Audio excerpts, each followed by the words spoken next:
আজ বৃহস্পতিবার নিরামিষ ওলের ডালনার রেসিপি দিয়ে কুকিং কালার ওয়ার্ল্ডে সবাইকে স্বাগত জানাই। প্রথমেই কড়াই সর্ষের তেলে সামান্য হলুদ দিয়ে ডুমো ডুমো করে কেটে রাখা ওল আর ভিজিয়ে রাখা ছোলা ঢাকনা চাপা দিয়ে বেশ লাল লাল করে ভেজে নিয়ে কুকারে 2টো সিটি দিয়ে সেদ্ধ করে নিয়েছি।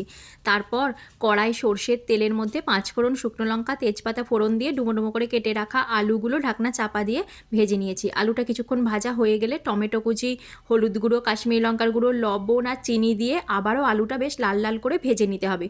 আলুটা লাল লাল করে ভাজা হয়ে গেলে মিক্সিতে বেটে রাখা আদা, জিরে, টমেটো, কাঁচা লঙ্কা জল দিয়ে বেটে রেখেছিলাম সেটা দিয়ে দিলাম। মিক্সিটা ধুয়ে অল্প জল দিয়ে কড়াই ঢাকনা চাপা দিয়ে আলুগুলো কষিয়ে নেব।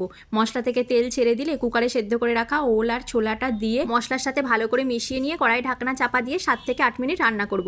7-8 মিনিট পর কড়ার ঢাকনা খুলে দিয়ে খুন্তি দিয়ে আলু আর ওল কিছুটা গেলে দিয়ে অল্প জল আর হাফ চামচ ঘি দিয়ে ঢাকনা চাপা দিয়ে আবারও 2 মিনিট রান্না করব। 2 মিনিট পর দেখো গরম ভাতের সাথে খাওয়ার জন্য নিরামিষ ওলের ডালনা তৈরি।